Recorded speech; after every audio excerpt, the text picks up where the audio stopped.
정년퇴직한 62세 은행원 부부, 1년 만에 통장 바닥났다. 도대체 얼마가 필요할까?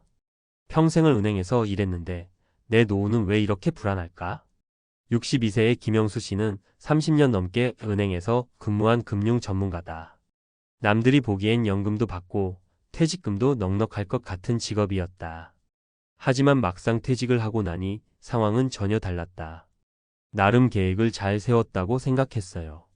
하지만 1년 만에 통장 잔액이 빠르게 줄어드는 걸 보고 머리가 하얘졌어요.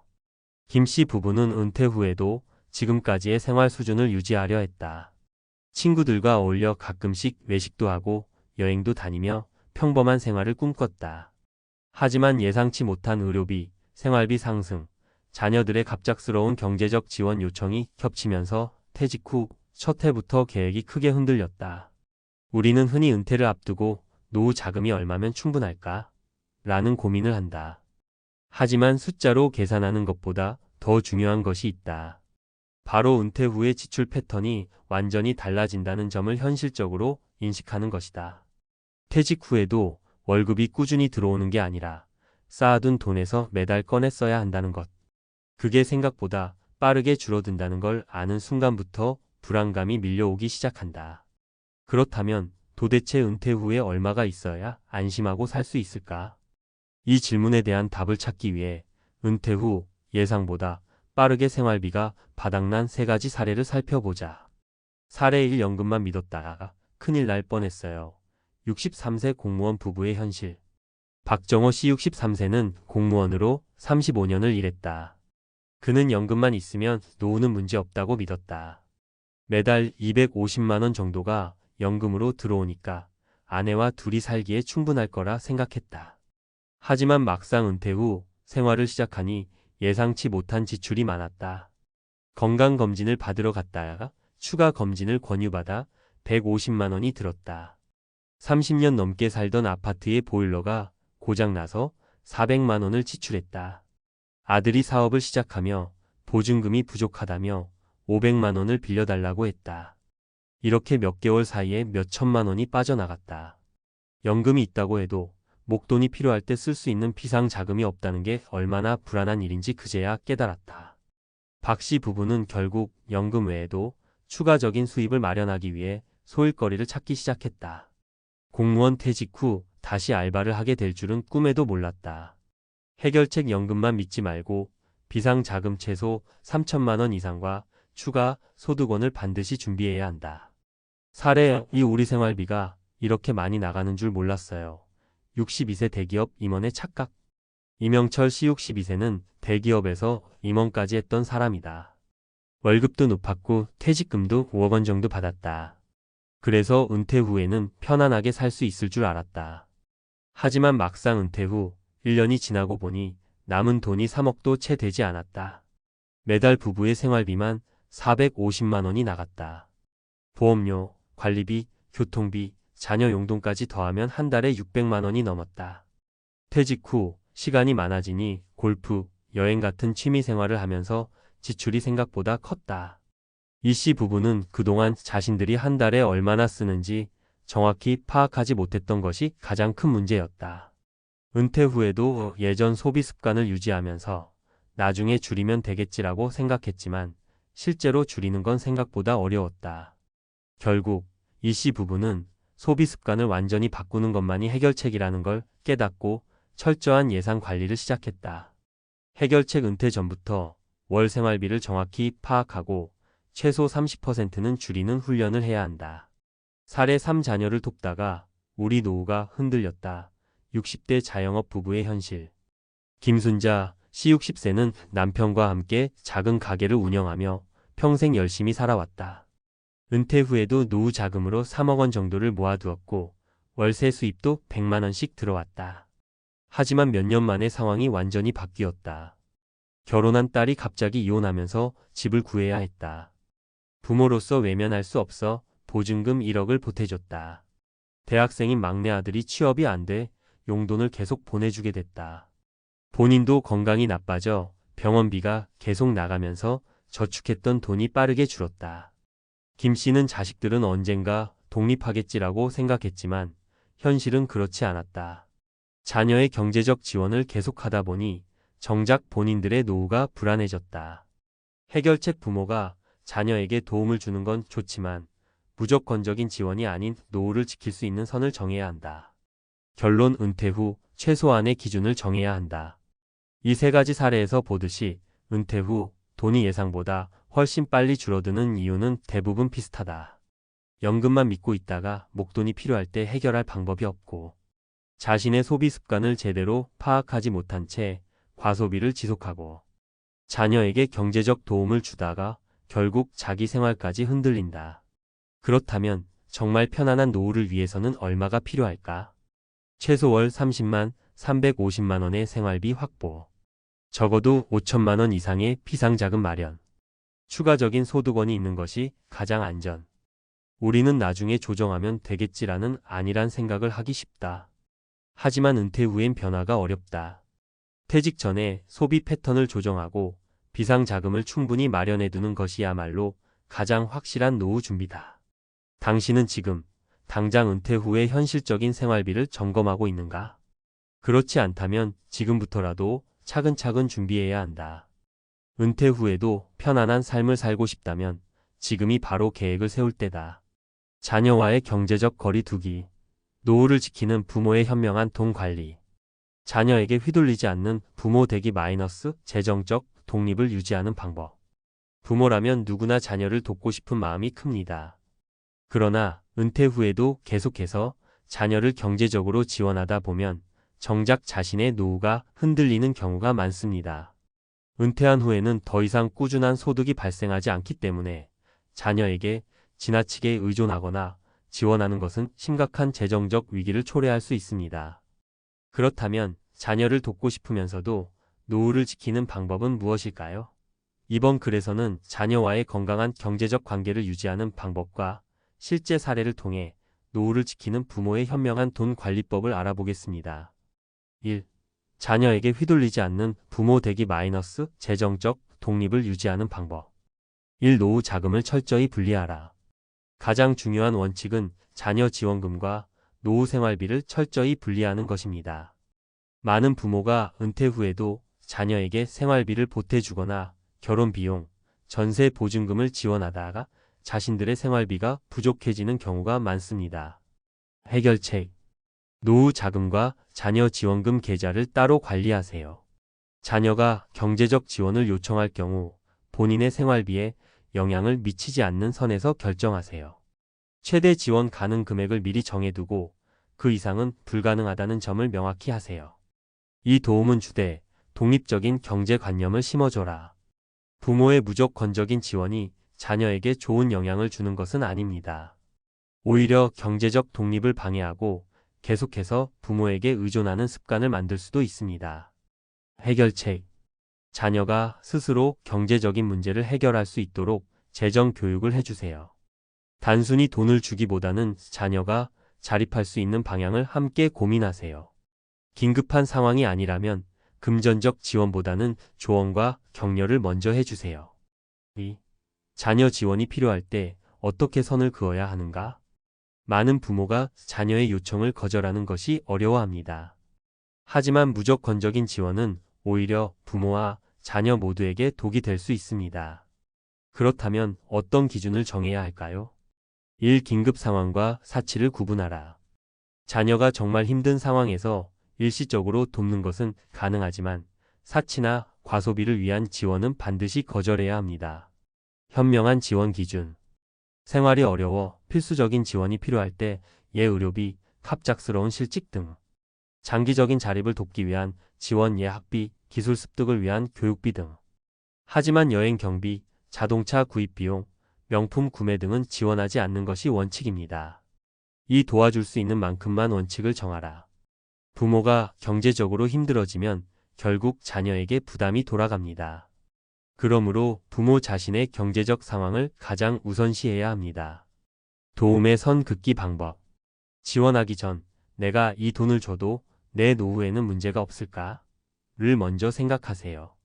자녀에게 정확한 한도를 정해 알리고 그 이상은 어렵다고 단호하게 말하세요. 자녀가 부모의 상황을 이해할 수 있도록 솔직하게 대화하세요. 3. 실제 경험담 마이너스 자녀를 적절히 지원하면서도 본인의 노후를 지킨 부모 사례. 사례 1딸 결혼 비용을 지원할 뻔했지만 현명한 선택을 했어요. 김모 씨 65세, 퇴직 공무원은 딸이 결혼을 준비하면서 전세 자금이 부족하다고 도움을 요청했지만 자신도 노후 자금이 빠듯한 상황이었습니다. 고민 끝에 김 씨는 딸에게 대출을 권하고 자신은 결혼식 비용 일부만 부담하기로 결정했습니다. 처음엔 딸이 섭섭해했지만 결국 대출을 갚아나가면서 경제적으로 더욱 독립적인 태도를 갖게 되었습니다. 사례 이 아들이 창업할 때 돈을 빌려달라 했지만 대신 현실적인 조언을 해줬습니다. 이모 씨 62세, 퇴직은행원의 아들은 창업을 할 테니 보증금을 빌려달라고 요청했습니다.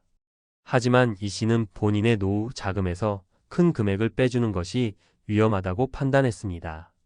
대신 소규모 창업 지원 프로그램과 정부 지원 대출 정보를 알려주고 재정 계획을 함께 점검해주는 방식으로 도왔습니다. 결국 아들은 스스로 대출을 받고 사업을 운영하며 책임감을 갖게 되었습니다. 사례 3. 손주의 사교육비를 대신 부담할 뻔했지만 원칙을 지켰습니다. 박모 씨 67세, 퇴직 후 소일거리 죽는 딸이 손주의 학원비가 부족하다며 도움을 요청했을 때 처음엔 도와주려 했습니다. 하지만 이걸 시작하면 끝이 없겠구나라는 생각이 들었습니다. 그래서 손주의 교육은 부모가 감당해야 할 몫이라는 점을 딸과 솔직하게 이야기했고 결국 딸이 스스로 대안을 찾도록 했습니다.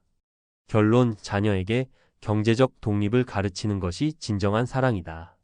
자녀를 도와주는 것은 부모로서 자연스러운 일입니다. 하지만 노후 자금을 희생하면서까지 지원하는 것은 결국 부모와 자녀 모두에게 부담이 될 수 있습니다. 노후 자금은 절대 자녀 지원용이 아니다. 부모의 경제적 독립이 곧 자녀에게도 부담을 덜어준다. 도움이 필요할 때는 금전적 지원보다 대안을 제시하는 것이 더 현명하다. 지금이라도 자녀와의 경제적 관계를 다시 점검해 보세요. 현명한 재정 관리가 결국 노후를 안정적으로 지키고 자녀에게도 경제적 책임감을 가르치는 최고의 방법입니다. 여러분, 혹시 대기업 과장 60세에 은퇴 후 월 277만 원, 70세부터 지옥 시작됐다 라는 제목을 보시고 한숨 지으신 적 있으신가요? 평생 열심히 일한 보람이 있겠지만 은퇴 후의 생활비와 건강, 예기치 못한 비용까지 감당할 수 있을지 걱정되는 현실이란 고민은 결코 특별한 일이 아닙니다. 오늘은 은퇴 준비와 은퇴 후 삶에 대해 진솔하게 이야기해보고 실제 사례 3가지를 통해 왜 지금부터라도 철저한 준비가 필요한지 함께 알아보려고 합니다. 은퇴 준비, 과연 준비되었나요? 우리는 보통 퇴직하면 편안하게 살겠다라는 낙관적인 상상을 하곤 합니다. 하지만 현실은 그렇지 않습니다. 많은 이들이 60세의 은퇴를 맞이해도 정부나 기업이 제공하는 연금만으로는 평생의 생활비, 특히 70세 이후에 늘어나는 의료비와 생활비를 감당하기 버거워질 수 있습니다. 예를 들어 대기업 과장으로 오랜 기간 근무한 어 씨는 퇴직 후 매달 277만 원의 연금을 받게 되었지만 이 돈이면 과연 내 삶을 유지할 수 있을까? 라는 의문을 품게 되었습니다. 연금 제도의 평균 수치가 모든 개인에게 맞지는 않다는 점, 그리고 예상치 못한 지출들이 쌓여 간신히 버티는 현실은 우리 모두가 반드시 준비해야 할 문제입니다. 사실 은퇴 준비는 단순히 지금의 수입과 저축만으로 끝나는 문제가 아닙니다. 앞으로의 인플레이션, 의료비 상승, 가족의 상황 변화 등 여러 변수가 작용할 수 있기 때문에 지금부터라도 체계적인 재무 계획과 투자, 생활 습관 개선이 필요합니다. 저도 과거에는 아직 멀었으니 걱정하지 말자는 식으로 은퇴 준비를 소홀히 했던 적이 있지만 주변 지인들의 어려운 사례를 보면서 점차 마음가짐을 바꾸게 되었습니다. 사례 1. 대기업 과장 김 씨의 후회. 김 씨는 25년간 대기업에서 과장으로 근무하며 안정적인 월급과 보너스를 받아왔습니다. 은퇴 전에는 이 정도면 충분하다라는 안일한 생각으로 퇴직 후에도 큰 걱정 없이 살아갈 수 있으리라 믿었습니다. 그러나 60세에 은퇴한 후 매달 받는 연금이 277만 원이라는 사실을 알고 나서야 그의 마음에는 큰 걱정이 밀려왔습니다. 퇴직 전엔 은퇴 후 계획이 충분하다고 생각했는데 이렇게 단편적인 숫자만 놓고 보면 부족한 게 당연하다며 김 씨는 후회를 토로했습니다. 실제로 김 씨는 은퇴 후 초기 몇 년 동안 예상치 못한 의료비와 생활비 상승에 직면하면서 저축이 부족하다는 것을 절실히 깨달았습니다. 결국 김 씨는 늦게나마 추가 투자와 부동산 임대 수익 등 다양한 수입원을 모색하게 되었지만 이미 늦은 감이 있다는 아쉬움이 남았습니다. 이 사례는 아무리 안정적인 직장에서 근무했다고 해도 은퇴 후의 생활비에 대한 철저한 준비가 반드시 필요하다는 사실을 보여줍니다. 사례 1. 공무원 이 씨의 현실 점검. 이 씨는 35년간 공무원으로 근무하며 비교적 안정적인 직업과 연금 체계를 누렸습니다. 공무원은 은퇴 후에도 국가에서 보장해주니 걱정할 게 없지 않나? 라는 생각으로 은퇴를 맞이했지만 현실은 그리 녹록치 않았습니다. 은퇴 후 받게 되는 월 277만 원의 연금은 어느 정도 안심이 되긴 했지만 자녀들의 결혼, 교육비, 생활비 등 예기치 못한 비용들이 계속해서 늘어나면서 이 씨는 점점 불안감에 시달리게 되었습니다. 연금만으로는 내가 원하는 삶을 꾸리기 어려웠어요. 은퇴 전부터 부동산이나 주식 같은 추가적인 자산 마련을 고려하지 않았던 것이 크게 후회되더라고요라고 이 씨는 회고합니다. 결국 은퇴 후에도 안정적인 재무 상태를 유지하기 위해서는 은퇴 전에 자신의 자산 포트폴리오를 면밀히 점검하고 저축과 투자를 병행하는 노력이 필수임을 깨닫게 된 것입니다. 이 씨의 이야기는 공무원처럼 안정적인 직업을 가진 이들도 은퇴 후에는 반드시 재정 계획을 재점검해야 함을 강력하게 시사합니다. 사례 3. 자영업자 박 씨의 도전과 좌절. 마지막으로 소개할 사례는 40년 넘게 자영업을 운영해온 박 씨의 이야기입니다.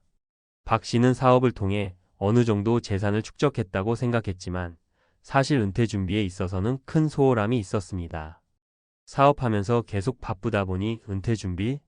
그때는 몰랐지라는 생각으로 은퇴를 맞이한 박 씨는 결국 은퇴 후 한정적인 연금과 저축만으로는 생활비 조달이 어려워진 현실에 직면했습니다. 은퇴 후 처음 몇 년은 너무 힘들었어요. 예상치 못한 의료비와 생활비가 쌓이면서 가족들의 도움 없이는 버틸 수 없을 것 같더라고요라고 박 씨는 고백합니다. 이 씨와 마찬가지로 박 씨 역시 은퇴 전에보다 체계적인 재무 관리와 추가 수입원을 마련하는 것이 얼마나 중요한지 뼈저리게 느끼게 된 것입니다. 자영업자들은 안정적인 연금 체계가 마련되어 있지 않기 때문에 더욱더 철저한 은퇴 준비가 필요하다는 점을 박 씨의 사례가 분명하게 보여줍니다. 은퇴 준비 지금 시작해야 할 이유. 이 세 가지 사례를 통해 우리가 알 수 있는 것은 은퇴 준비는 단순히 연금을 기대하는 것이 아니라 평생을 살아갈 경제적 기반을 다지는 문제라는 점입니다. 그렇다면 앞으로 우리 모두가 해야 할 일은 무엇일까요? 재무 상황의 철저한 분석. 지금부터 자신의 자산, 소득, 지출 내역을 꼼꼼히 따져보세요. 은퇴 후 필요한 비용, 특히 의료비와 생활비, 그리고 인플레이션을 고려한 미래 비용을 미리 계산해보는 것이 중요합니다.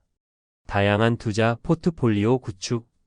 연금 외에도 주식, 채권, 부동산, 펀드 등 여러 가지 투자 수단을 통해 위험을 분산시키고 추가 수입원을 마련하는 노력이 필요합니다. 지금 당장 작은 금액이라도 꾸준히 투자하는 습관을 들이면 은퇴 후 큰 도움이 될 수 있습니다. 지출 습관의 개선. 현재의 소비 패턴을 돌아보고 불필요한 지출은 과감히 줄이는 습관을 들여야 합니다. 은퇴 후 소득이 줄어들 경우 생활비 관리가 더욱 중요해지기 때문입니다. 건강 관리와 의료비 대비. 은퇴 후 가장 큰 부담 중 하나는 바로 건강 문제입니다. 지금부터 규칙적인 운동과 정기 검진을 통해 건강을 관리하고 만약을 대비해 의료비 관련 보험이나 저축 계획을 세우는 것이 좋습니다. 전문가와의 상담. 재무 설계 전문가나 은퇴 플래너와 상의하여 현재 상황과 미래 계획을 구체적으로 점검하는 것도 큰 도움이 됩니다. 혼자 고민하기보다는 전문가의 조언을 듣고 실질적인 대책을 마련해 보세요. 결론. 내일의 안정을 위해 오늘 준비하자. 여러분, 은퇴 후의 삶은 우리 모두가 언젠가는 마주해야 할 현실입니다. 대기업 과장, 60세의 은퇴 후 월 277만 원, 70세부터 지옥 시작됐다. 라는 자극적인 제목 뒤에 숨겨진 진실은 아무리 안정적인 직장과 경력을 쌓았더라도 은퇴 후의 경제적 불안은 누구에게나 찾아올 수 있다는 점입니다. 김씨, 이씨, 박씨의 사례에서 보듯이 은퇴 준비에 소홀했던 순간들이 결국 은퇴 후 큰 후회로 이어졌습니다. 지금부터라도 자신의 미래를 위한 재무 계획, 투자, 건강 관리, 그리고 지출 관리에 대해 진지하게 고민하고 준비해야 합니다. 오늘의 작은 변화가 내일의 큰 차이를 만들 수 있습니다. 은퇴 후에도 안정적이고 행복한 삶을 누리기 위해서는 현재의 안일한 생활 습관과 재무 관리 방식에서 벗어나 체계적이고 전략적인 준비가 필요합니다. 우리 모두 스스로의 미래를 책임져야 한다는 사실, 그리고 그 책임은 지금 이 순간부터 시작된다는 것을 잊지 말아야 합니다. 여러분, 은퇴 후의 삶을 두려워하지 마세요. 올바른 준비와 꾸준한 노력이 있다면 우리 모두는 70세 이후에도 안정되고 만족스러운 생활을 누릴 수 있을 것입니다. 지금 바로 재무 상황을 점검하고 필요한 투자와 지출 관리를 시작해 보세요. 내일의 나, 그리고 지금까지 열심히 일해온 자신을 위해 오늘부터 실천하는 것이 진정한 은퇴 준비의 시작입니다. 마지막으로 여러분의 미래가 오늘의 작은 실천으로부터 만들어질 수 있기를 바랍니다. 힘들고 불안한 은퇴 후의 현실을 미리 대비하여 평생을 안심하고 살아갈 수 있는 든든한 기반을 마련하시길 진심으로 응원합니다. 모두 힘내세요. 앞서 은퇴 후 삶의 불안정성과 그로 인한 어려움을 겪은 사례들을 살펴보았습니다. 이제는 그 다음 단계, 실질적인 은퇴 준비와 관리에 대해 좀 더 구체적으로 이야기해 보려고 합니다. 우리 모두는 한 번쯤 내가 지금 제대로 준비하고 있는 걸까? 라는 의문을 품어봤을 텐데요. 여기서는 은퇴 전부터 은퇴 후까지 실질적으로 도움이 될 수 있는 행동 계획과 체크리스트를 공유해 드리겠습니다. 1. 지금 당장 시작하는 재무 점검. 재무 상황을 정확히 파악하는 것이 모든 준비의 시작입니다. 은퇴 준비는 단순히 지금의 저축액을 보는 것에서부터 시작됩니다. 아래와 같은 항목들을 하나씩 점검해 보세요. 자산과 부채 정리. 현재 보유 중인 자산 예금, 부동산, 투자 계좌 등과 부채 대출, 카드빚 등을 정확히 파악합니다. 실제 사례 60세 은퇴한 김 씨는 은퇴 직전에 자산 목록을 꼼꼼히 확인해 보니 예상보다 부채가 많다는 사실을 깨달았습니다. 이를 계기로 부채 상환 계획을 다시 세우고 앞으로의 자산 관리에 더욱 신경 썼던 경험이 있습니다. 은퇴 후 예상 지출 계산. 생활비, 의료비, 여행이나 취미활동 등 은퇴 후 예상되는 모든 비용을 추산해 보세요.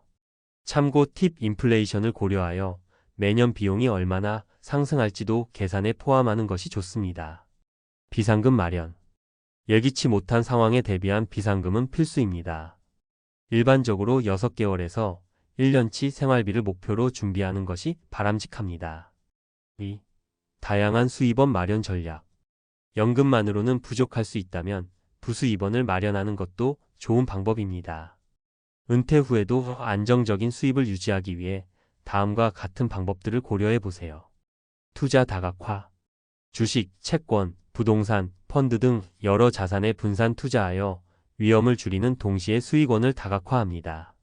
실제 사례 공무원 이 씨는 은퇴 후 연금만으로 생활하기 어려움을 느끼고 퇴직 전부터 소액 투자와 부동산 임대를 병행했습니다.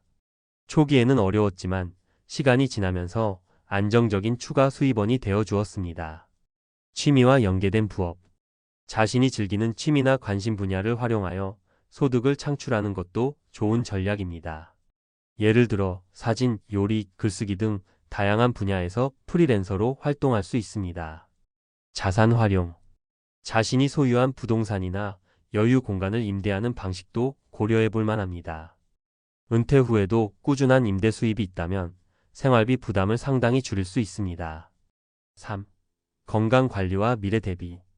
경제적 준비 못지않게 건강 관리도 은퇴 후 삶의 큰 축입니다. 나이가 들수록 건강은 가장 중요한 자산입니다. 건강 관리를 위한 몇 가지 팁을 소개합니다. 정기 검진 및 건강 관리. 은퇴 전부터 정기 검진을 통해 건강 상태를 꼼꼼히 체크하고 필요하다면 조기 치료를 받는 습관을 들이세요. 참고 건강보험 외에도 장기 요양보험이나 의료비 저축 상품을 통해 미래의 의료비 부담을 줄일 수 있습니다. 규칙적인 운동과 식습관 개선. 매일 30분 이상의 가벼운 운동과 균형 잡힌 식단은 장기적으로 큰 효과를 줍니다. 건강한 신체는 병원비 지출을 크게 줄여줍니다. 스트레스 관리와 사회적 활동. 은퇴 후에도 친구나 동료들과의 소통, 새로운 사회적 모임에 참여하는 것이 정신 건강에도 도움이 됩니다. 4. 전문가와의 상담, 계획의 세부화. 모든 것을 혼자 감당하기보다는 전문가의 도움을 받는 것도 현명한 선택입니다. 재무 설계 전문가나 은퇴 플래너, 심리 상담가와의 상담은 여러모로 유익합니다. 재무 설계 전문가.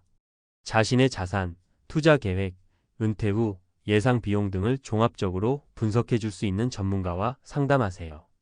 실제 사례, 자영업자 박 씨는 은퇴 준비에 있어 스스로 감당하기 어려웠던 재무 관리를 전문가와 상의한 후 체계적인 자산 관리와 투자 전략을 세울 수 있었습니다. 은퇴 후 생활 컨설턴트. 은퇴 후 생활 방식, 주거 선택, 사회 활동 등 여러 가지 측면에서 조언을 받을 수 있는 컨설턴트를 만나보세요. 정신건강 전문가. 은퇴 후 정서적 불안이나 우울감을 겪는 경우 심리 상담을 통해 건강한 마음 상태를 유지하는 것도 중요합니다. 5. 가족과의 상의와 미래 계획 공유. 은퇴 준비는 가족과 함께하는 과정이어야 합니다. 은퇴 후의 삶은 혼자만의 문제가 아니라 가족 전체가 함께 고민하고 준비해야 할 문제입니다. 재무 상황과 계획 공유. 가족 구성원들과 현재의 재무 상황, 앞으로의 계획 등을 공유함으로써 서로의 의견을 듣고 협력할 수 있는 기반을 마련하세요. 역할 분담과 지원 체계 마련. 만약 가족 중 누군가가 은퇴 후 지원을 해야 한다면 미리 역할 분담과 지원 체계를 구체화해 두는 것이 좋습니다. 가족 모임 및 워크숍.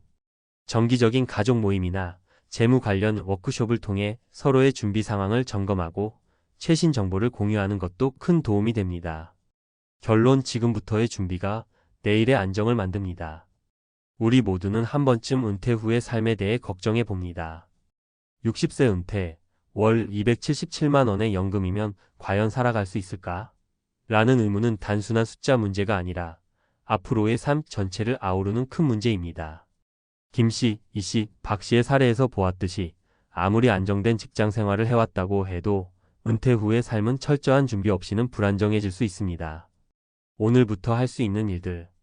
재무 상황 점검과 계획 수립. 다양한 투자와 수입원 확보. 건강 관리와 스트레스 관리. 전문가 상담을 통한 세부 계획 마련. 가족과 함께하는 미래 준비. 이 모든 준비들은 결코 하루아침에 이루어지는 것이 아닙니다.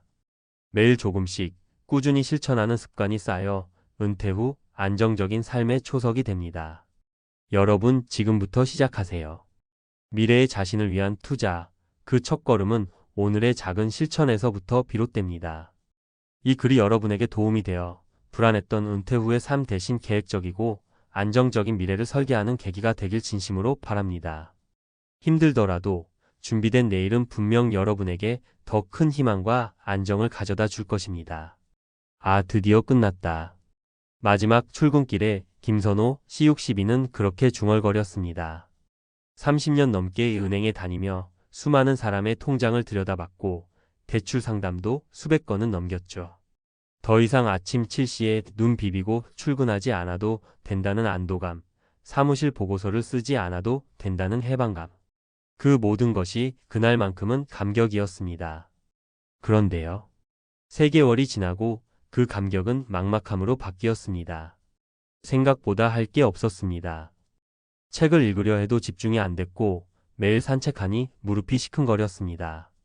자식들은 각자 바쁘고 아내와는 오히려 대화가 줄었고요. 그동안 일을 핑계로 도망쳤던 건 아니었을까. 김 씨는 그렇게 자문하다가 어느 날 다시 정장을 꺼내 입었습니다. 정년퇴직 후 다시 일을 시작한 이유는 딱 하나였습니다. 나는 아직 사람들과 섞이고 싶고 누군가에게 필요하고 싶다. 돈도 중요하지만 그보다 더 절박했던 건 사회적 연결감과 자존감 회복이었습니다. 정년퇴직은 끝이 아닙니다. 생각보다 긴 여생이 기다립니다. 100세 시대라는 말, 이제 낯설지 않죠. 문제는 정년과 기대 수명의 간극입니다.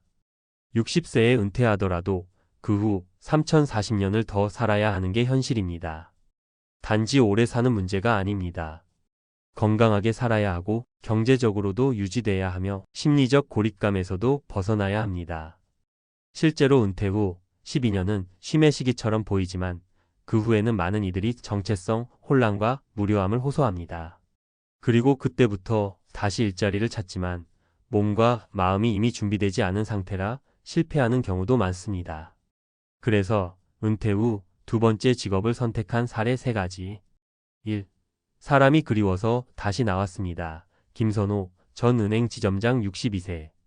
김 씨는 은행 퇴직 후 아무 계획 없이 시간을 보내다 지역 신협의 자문역으로 파트타임 제안을 받았습니다.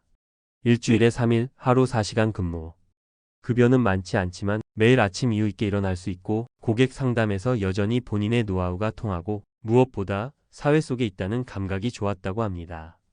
지금은 돈보다도 내가 아직 쓸 수 있다는 느낌이 더 큰 보람이에요.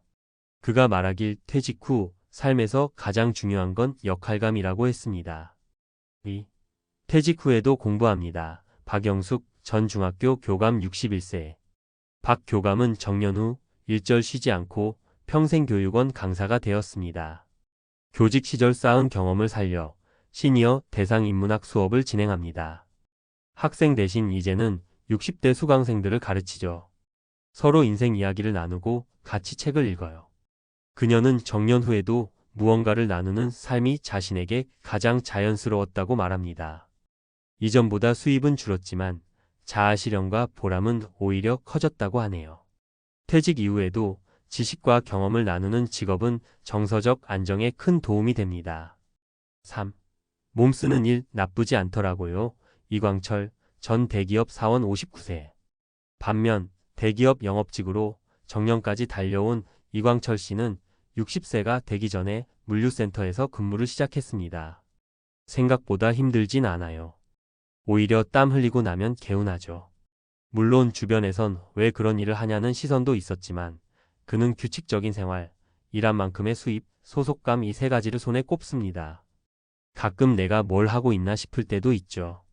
하지만 멍하니 하루 보내는 것보다 100배 낫습니다. 그는 지금도 주 5일 아침 일찍 물류센터에 출근합니다. 은퇴 후 두 번째 직업을 선택할 때 고려해야 할 5가지. 수입보다 지속 가능성. 무리하게 고수입을 좇으면 건강과 스트레스가 오히려 더 큰 문제가 됩니다.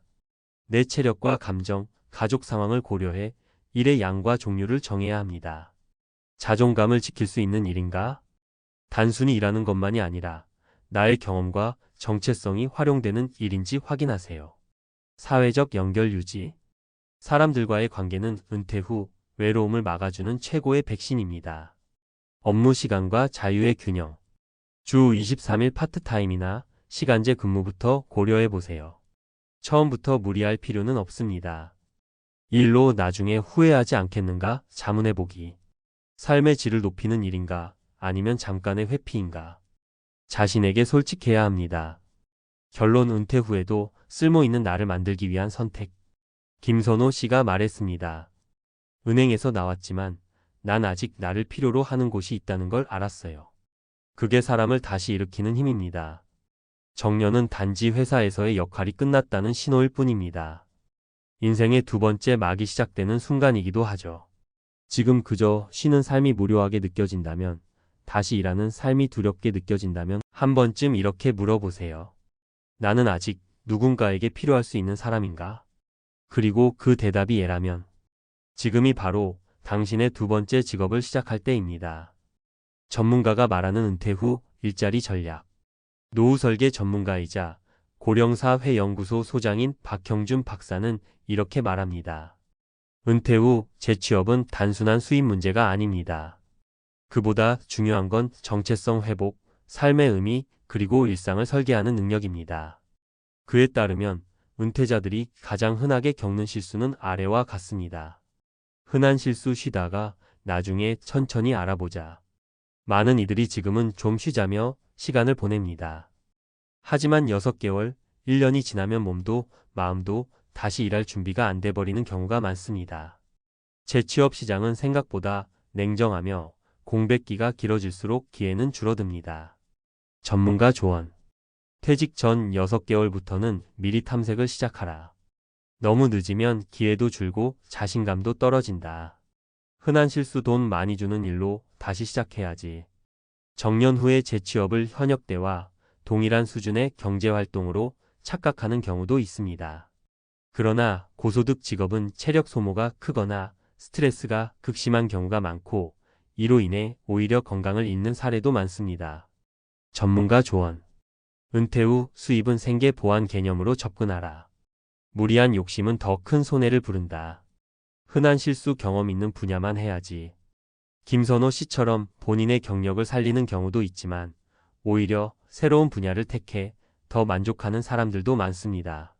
경력직 중심으로 생각하면 오히려 기회를 놓치게 됩니다. 전문가 조언. 기존 전문성을 너무 고집하지 말고 은퇴 후 가치 중심의 일교육, 봉사, 상담 등을 탐색해보라. 두 번째 직업, 이렇게 준비하면 성공 확률이 높습니다. 전문가들이 공통적으로 말하는 은퇴 후 일자리 탐색법을 정리하면 아래와 같습니다. 1. 퇴직 1년 전부터 탐색 기간으로 삼아라. 시간제 일자리, 공공일자리 포털, 지자체 노인 일자리 사업 등 정보 수집을 시작해야 합니다. 실제 일터를 돌아보며 직접 미리 보기 체험도 추천됩니다. 어떤 일이 나에게 맞을까?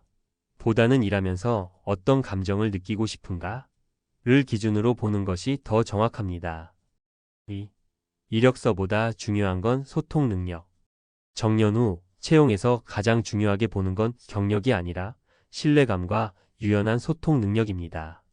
지나치게 낫대는 말이야 식 접근을 하면 면접에서 탈락하는 경우가 많습니다. 배우고 듣는 자세, 그리고 협업 태도가 재취업에서 훨씬 더 중요합니다. 3. 사회적 보람이 있는 일을 선택하라. 봉사활동, 멘토링, 도서관 활동, 학교 급식 지원 등은 소득은 낮지만 삶의 만족도는 매우 높게 나옵니다. 특히 혼자 사는 은퇴자, 배우자와 갈등이 잦은 경우 의욕 상실을 겪는 이들에게는 사회적 활동이 최고의 약입니다. 단지 일하는 것이 아니라 쓸모 있는 나로 살아가는 느낌을 만드는 것이 핵심입니다. 지금 시작하는 은퇴 후 경력 설계 가이드. 마지막으로 지금 당장 시작할 수 있는 은퇴 후 경력 설계 액션 플랜을 정리해 드리겠습니다. 단계 행동 설명. 1단계 내가 하고 싶은 일 리스트 업돈을 떠나 내가 해보고 싶었던 일들을 자유롭게 적어보세요. 예 독서 모임 리더, 가게 운영, 글쓰기 등. 2단계 작은 활동부터 시도주 1회 자원봉사, 구청 무료 교육 수강 등으로 실제 현장을 체험해 보세요. 3단계 정보 탐색 및 사람 연결 노인 일자리 포털, 시니어 인턴제, 평생교육센터 등에서 프로그램을 알아보세요. 관련 커뮤니티에도 가입해 보세요. 4단계 작은 수입 구조 만들기 시간제 강사, 온라인 튜터, 간단한 상담 활동 등으로 마음 편한 수입 구조를 만들어 보세요. 5단계 정리와 점검 6개월 후 활동이 삶의 질에 어떤 영향을 미쳤는지 스스로 점검하고 조정하세요. 퇴직은 직장의 끝이지 인생의 끝이 아니다. 앞서 말한 김선호 씨는 이제 매주 3일 여전히 깔끔한 셔츠를 입고 자문역으로 출근합니다. 그는 말합니다. 이제 내 이름을 불러주는 곳이 있다는 게 참 고맙고 행복합니다. 정년은 직장에서의 역할이 끝나는 시점일 뿐 인생의 의미와 존재감이 끝나는 날은 아닙니다. 60세 이후의 삶은 오히려 진짜 나답게 살 수 있는 시간입니다. 그리고 그 시간을 어떻게 채울지는 당신의 선택에 달려 있습니다. 지금 이 글을 읽고 있다면 그건 나도 뭔가 다시 해볼까? 라는 신호입니다. 가만히 두지 마세요. 지금이 당신 인생의 두 번째 무대를 열기에 가장 좋은 시점입니다. 그래도 나는 대기업 출신인데 퇴직 후에도 그 자부심 하나로 버텼던 59세의 이정우 씨가 겪는 1년 만에 동사무소에서 기초생활수급을 신청하고 있는 자신을 보고 믿기지 않았다고 말합니다. 30년 넘게 출퇴근하며 모은 퇴직금, 그동안 쌓은 경력, 꾸준한 인간관계까지도 이 모든 게 은퇴 후의 삶을 든든하게 해줄 거라고 믿었죠. 하지만 현실은 달랐습니다. 수입은 끊겼고 자존심은 밥 한 끼보다 가벼웠습니다. 대기업 다녔던 과거는 지금의 빈곤을 막아주지 못했습니다. 은퇴는 끝이 아니라 준비 없는 사람에겐 시작되는 추락이다. 대한민국 50대와 60대의 많은 은퇴자들이 겪는 공통된 착각이 있습니다. 퇴직하면 조금 쉬었다가 뭔가 또 하겠지. 내가 그동안 쌓은 게 있는데 어떻게든 되겠지. 퇴직금이 있으니 몇 년은 괜찮겠지. 하지만 그런 희망 섞인 계산은 현실 앞에서 무너집니다. 퇴직과 동시에 소득은 0이 되지만 지출은 여전히 계속되고 건강보험료, 자녀 지원, 생활비, 그리고 주거비까지. 퇴직금은 그야말로 몇 번 눈만 깜빡이면 사라지는 모래성입니다. 그리고 문제는 나이가 많아질수록 일자리는 줄고 자신이 가진 경력의 가치도 반토막 난다는 것입니다. 실제 사례 1. 59세 대기업 구매팀장 퇴직 후 1년 빈곤 전락. 이정우 씨는 대기업에서 구매부서 팀장으로 일하며 억대 연봉을 받던 58세였습니다. 정년을 1년 앞두고 희망퇴직 제안을 받았고 퇴직금 1억 8천만 원과 위로금 5천만 원, 총 2억 3천만 원을 손에 쥐게 됐습니다. 처음엔 여행도 다니고 아내와 오랜만에 좋은 식당도 자주 갔죠. 그리고 나중에 카페나 소형 창업을 할 생각이었어요. 하지만 창업은 생각보다 복잡했고 쉽게 되지 않았습니다.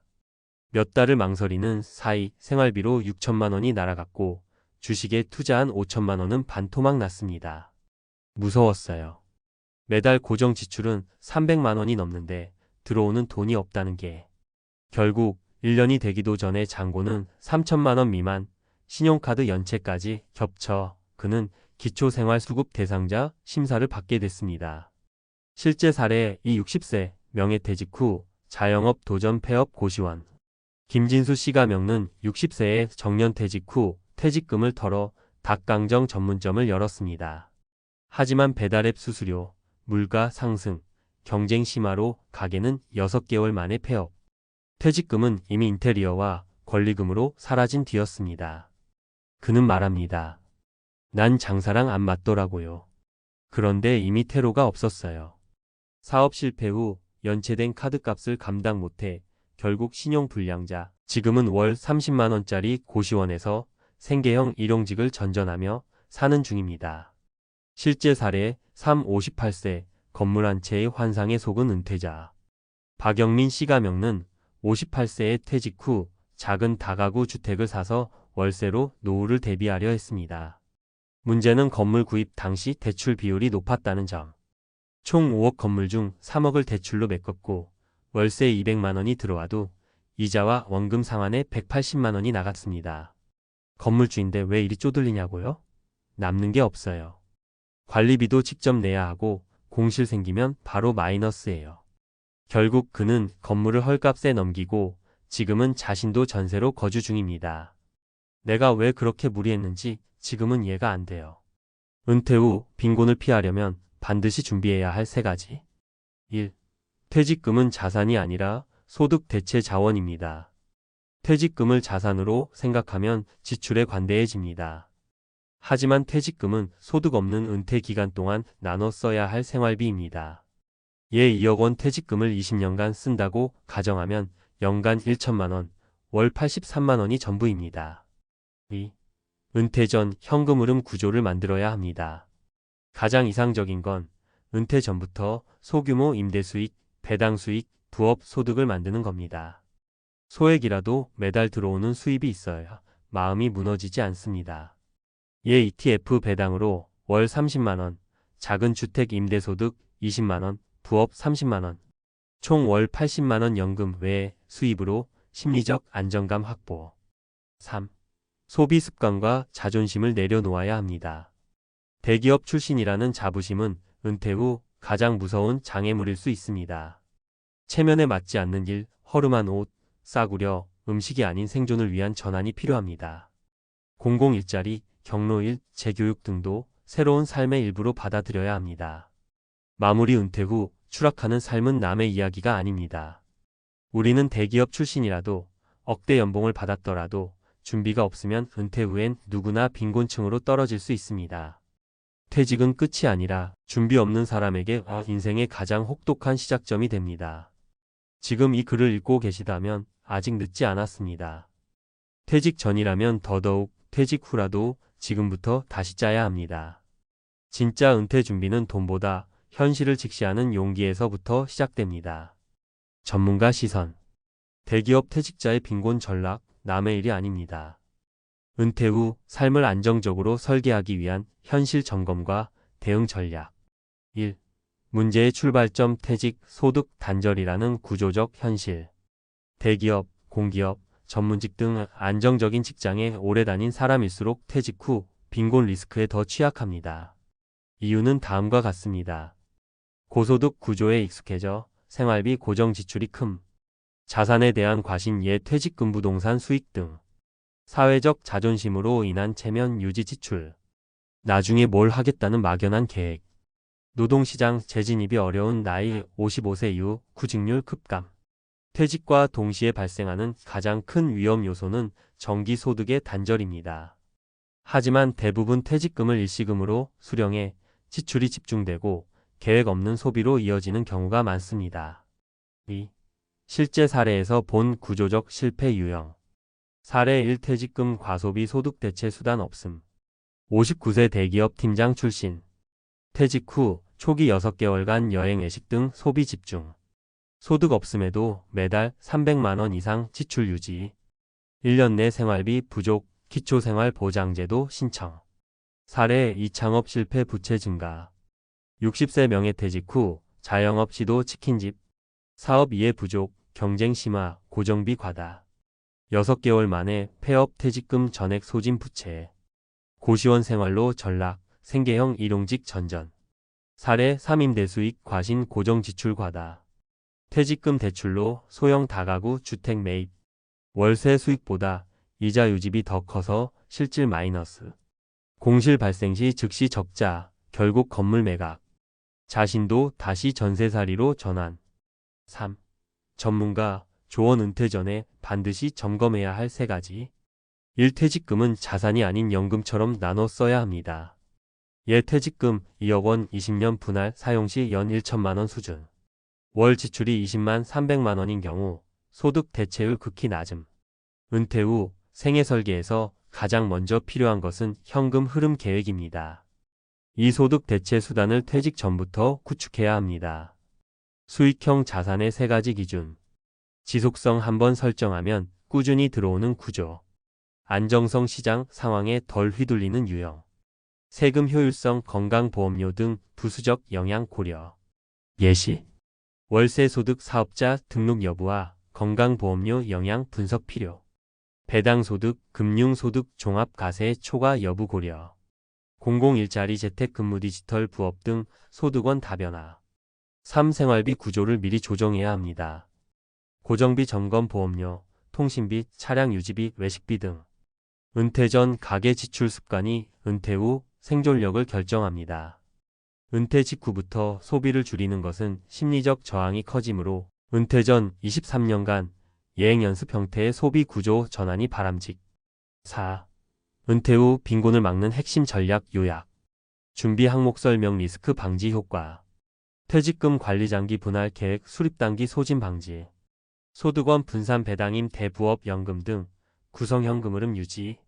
지출 통제 고정비 축소 및 심리적 허들 제거 재무적 탄력성 확보. 세금 건보료 이해 수입 대비 비용 계산 뜻밖의 비용 폭탄 예방. 심리적 전환 훈련 체면 자존심보다 생존 우선 사회적 낙인 완화. 결론 퇴직은 새로운 삶의 시작. 그러나 준비 없는 이는 추락으로 간다. 통계적으로도 우리나라 은퇴자 중 상당수는 퇴직 후 5년 내에 자산이 반토막 나고 건강보험료 체계, 부적절한 투자, 무계획 창업 등으로 인해 생계 위기로 내몰립니다. 퇴직금이 많다고 안전한 것도 아니고 과거 직함이 미래를 보장해 주지도 않습니다. 지금이 바로 자산 관리가 아닌 현금 흐름과 생활 구조 재편에 집중해야 할 때입니다.